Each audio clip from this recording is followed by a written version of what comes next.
Hello everyone, I am Jared, aka TheBasedJarrod here on YouTube, and this is a video that I've been excited to make for a while now. I alluded to this earlier, um, that I had, another video on the way, some in one of my other Pokemon Scarlet and Violet videos about the DLC, and today is that day because I am officially going to be part of the BBR Summer Scramble 2023. There's going to be 8 divisions. I am in the Cleffa division. And I'm just going to quickly list off all the team names real quick. We have the New York Durants, the Texas Toadscrews, Crown Points of Titans, the Halifax Huntails, the Victoria Victinis, the Winnipeg Jet Punchers, and SoCal Annihilation. And I, Jared, aka TheBasedJarrod here on YouTube, am the coach of the Chicago Cradillies. Now, maybe not everyone who watches me knows what a Pokemon draft is. This is what the Summer Scramble is. BBR, by the way, stands for Breach Battle Royale. But draft, as it relates to Pokemon, is a competitive format where everyone's going to draft from a single pool of Pokemon. So each Pokemon has their own point value or tiers, depends on how you work it. This one is by points. And once someone chooses to draft a Pokemon, no one else can have it, just that person. And all their Pokemon, in this case, we can draft 8, and that's it. All our Pokemon have to fall within a certain point limit, which is 90 in this case, and there's dynamics where if you draft a bunch of high value Pokemon early, you're not really going to be able to draft very many good ones later to balance it out. But if you go, let's say the highest value is 18. If you're drafting a bunch of 18, 17, 16 Pokemon, you're using up your points fast, so you got to make do with otherwise low value Pokemon. Meanwhile, if you're drafting anywhere from like 14s, 13s, 12s, you'll have the ability to draft even more of them and keep it more balanced. For this specific draft style, there's 8 divisions of 8 people. There's 64 people in total, and each group of 8 will break off into 2 groups of 4, where everyone in that 4 will battle each other once, and the top 2 of each group moves on to a single elimination bracket that's seeded based on win and loss differential, in case that's important. And then after that, once you lose, you're out. It's that simple. Any specific rules and clauses will be up on here. I guess any notable ones would be you can use baton passes and you can have multiple users of it, but you can't pass any secondary effects or stat boosts. So no focus energy. I mean, there aren't that many. I guess Mind Reader counts, I think. I'm not sure. Something like that, though. You are just strictly baton passing to use it as a pivot move, and that is all. Uncontrollable things like Dire Claw and Effect Spore don't count towards Sleep Claws, so if you do put multiple Pokemon to sleep through those means, you don't just automatically lose or forfeit. Attract, Confuse Ray, and Swagger are banned because they're seen as uncompetitive in this league, or moves that share similar effects, so like Supersonic, Flatter. Last Respects, Revival Blessing, and Shed Tail are also banned, so you can draft Pokemon with those moves, well, that have the moves, but you can't use those moves on the Pokemon. And then any forms of Pokemon that are only like visual or minor changes, you can just go between all those forms. And this league does have terrestrialization. It's an open Terra, not low Terra. So it's not just low value Pokemon you can terrestrialize, it's all of them are available to be terrestrialized with a few exceptions, and they're on here. Annihilate, Garchomp, Excalibur, Urshifu, Dragonite, Ogerpon, all forms of Ogerpon, Enamorous, Manaphy, Iron Bundle, Iron Valiant, Palafin, Regieleki, Roaring Moon, Tornadus Therian, and Volcarona. I will say, there maybe, in my view, could have been a few more that were banned from being a Terra Captain, but surprisingly enough, Pokemon like Enamorus, Urshifu, Regieleki, Roaring Moon, and Volcarona went undrafted completely, at least in my division. I, like I said earlier, am the coach of the Chicago Creedillies. I've been involved in drafts since Gen 7, I want to say around 2018, with a group of people that I've pretty much grown up on the internet with, at least as it relates to Pokemon, from back in 2012. All my drafts have been on Pokemon Showdown, except for one I did like late 2018, which was still in the Sun and Moon era of Pokemon. It was still Gen 7, but it was on the 3DS, it was on Wi-Fi, and honestly that was a real fun experience. This one is another Wi-Fi draft, so I think just that feeling of being more involved with all these battles in the moment makes things more personal, makes things more intense, in my opinion. Also, I've been doing VGC here and there since 2020, but obviously you've seen my channel, you've seen me post a bunch of videos of VGC, whether it be on Wi-Fi or on Showdown, so you know that I am a little bit more serious with it right now. And this logo of the shiny Creedilly with the hat and the medal was made way back in like 2018, 2019 by a friend of mine, Kura, at Shining Primarine on Twitter. I'm not calling it X. So shout out to them. It's finally actually getting used, so alright. And this is the team. So it goes from left to right in order of when I drafted them. Starting off with 18 points, we have Tornadus Therian. I think this Pokemon you can never go wrong with. It has Regenerator, so with U-turns, you're constantly pivoting, getting your health back. Unfortunately, it doesn't have access to Defog anymore in this generation, maybe an Indigo Disc, but I don't want to draft the same Pokemon multiple times, really, if I can avoid it. Although I did draft it years ago.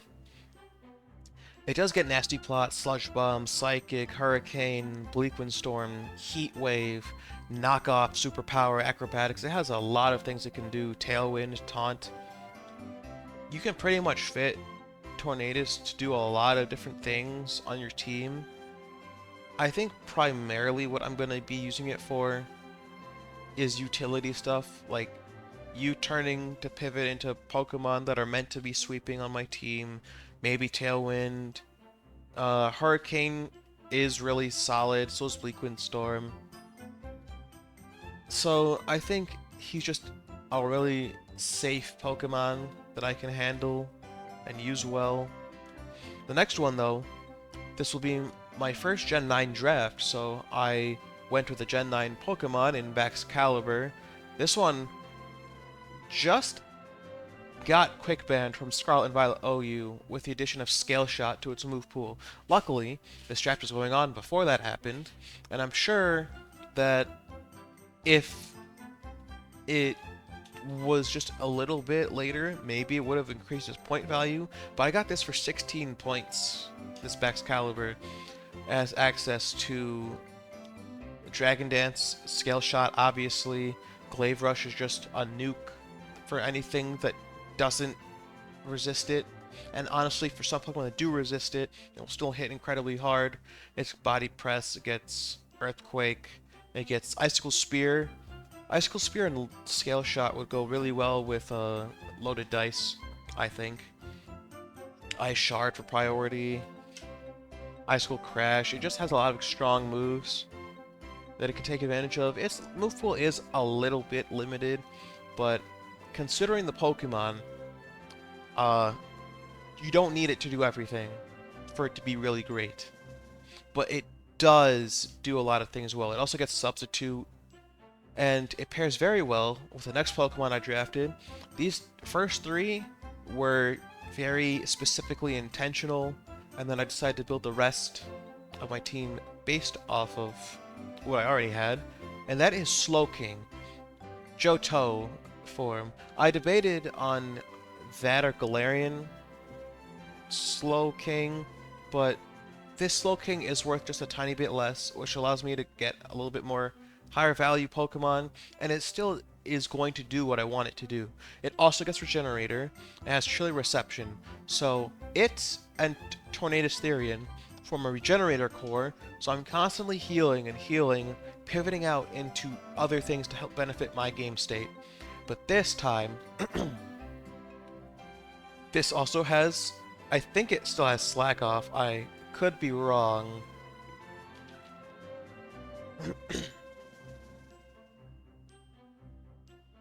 Yes, okay, it has Slack Off. Unless that is, Natdex and not Paldea. But Chilly Reception puts up Snow, which boosts the defense of Ice types by 1.5 times, which works really well with Baxcalibur. It allows me to invest a little bit less into its overall bulk and go for more just straight up raw power, because I have that cushion of Snow boosting my defenses.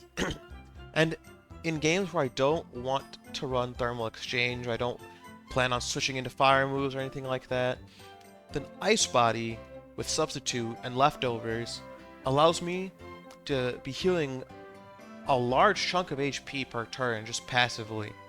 You could do Substitute Dragon Dance in 2 stab moves, or like 1 stab move in coverage, depending on who I'm fighting. It gets Scald back as of the Teal Mask, which is great for physical attackers, which will just indirectly very much benefit Baxcalibur. And also there's tons of just physical threats in general that I would like to not get out of hand. Future Sight, Flamethrower, I guess Signal Beam might be situational, but you know, it's still there. It has a lot of moves it can do. So I think, also water types, weak to rock, weak to rock. This thing is part psychic, this is weak to fighting. So it does help in that kind of coverage department. Next, I decided, because I have 2 pivoting mons already, that it's not always going to be Baxcalibur I'm going into. I have Tauros, Paldean form, Blaze Breed, with access to Intimidate, Raging Bull to clear screens, Will-O-Wisp for burns, as well as Slowking having Scald. This thing, it's quite deceptively good, I think. This was like 11 points, 10 points, I think. I think it's really good for its value. Intimidate, cycling will come in handy. Not necessarily against Pokemon with Defiant or Competitive, but in those cases, I already have begun prepping for certain Pokemon, and I think I have some good stuff planned. Because it also gets Flame Charge, Bulk Up, it gets Trailblaze for coverage, I think it gets Earthquake or High Horsepower. Regardless, it has the ground coverage, as well as Zen Headbutt. It has a lot that it's able to do, and be still very effective doing it. Next, we got the good boy Quagsire. I love Quagsire. I haven't actually used him before in draft. So I decided, you know, why not? I think it's finally his time. Now, this is another water type, but thankfully he's part ground, so he's immune to electric. Has a grass weakness that is taken care of by 3 other Pokemon, so we are chilling. It also absorbs Volt Switch from, say, Rotom or Zapdos, which also, with Water Absorb, will completely blank Rotom and other physical or special water threats like Quaquaval. I'm thinking this would be really good into Urshifu if someone had drafted it. It spreads Scald, it has Toxic, it has Recovery, it has Entry Hazards, it has Haze. I think it also gets Clear Smog, but I mean, Haze might just be safer generally. It has ice moves as well as like, earth power. Could be situationally beneficial instead of earthquake. Its attacking stats aren't high, but it sits on the field, and that's what I need it to do. Florges, Florges, is my next Pokemon, and is my Terra Captain. Now this is open Terra, but when you are battling your opponent, you have to tell them what Terra type you're bringing before you bring it to the battle. So this one, I can see a case for being Terra Electric to resist Volt Switch if I don't want this thing to come in and eat like a Grass Knot or Energy Ball for something else that has the coverage. It could be Terra Steel so I can blank Toxic or Sludge Bombs or Gunk Shots, all that. It could go straight up into Terra Fairy and being a nuke with Moonblast, you know, or it has a bunch of things it can do. But it also Calm Mind. Let me see. Does this thing still? Where is it? Paldea Dex Draft. Yeah. Its abilities, unfortunately, not going to be too useful. So we have to rely on raw stats. This thing also gets Baton Pass for pivoting, but it gets Calm Mind for setup. It has Water, Fairy, Grass moves. It has Light Screen. Does it get Reflect? It doesn't, but it has Light Screen, which is very useful. It has Synthesis for healing. Wish and Trick are very good. I think both are going to come in handy eventually at some point. Maybe even Pollen Puff could come in useful. Skill Swap would actually be kind of good for very, very specific cases, because I really don't have an ability, but if I say get rid of a Defiant or Prankster or something like that from Pokemon who could really use it very well, that's fine, I'll do that. Force a switch if I can, and allow me the opportunity to get into something else that I could want. And then after that, it was really, really difficult to decide what I wanted next. I was thinking I wanted a ground type, like a pure ground type. I was honestly debating whether or not drafting Florges and not something like Meloetta, but Florges was, I think, slightly lower, just like 8 point lower. And I had the extra points flexibility, so I drafted Tinkaton. This is a menace. It gets Mold Breaker, so I can ignore some abilities, so I can Thunder Wave, I can Knock Off. Also another Gen 9 Pokemon, by the way. Gigaton Hammer isn't going to be doing too much damage, but it has Encore, Fake Out, Foul Play, might be nice. Knockoff, it has both screens. Stealth Rocks is really good. Like I said, it has Thunder Wave. You unfortunately can't pass anything with it. But yeah, it is another utility Pokemon that I think I have 1, 2, 3. I pretty much have 3 or 4 Pokemon that strictly can do a lot of damage. So I need the support to help them do that and do it longer. So having these screens, having Thunder Wave for speed control or to cripple a Pokemon, having Knockoff to get rid of choice items, etc.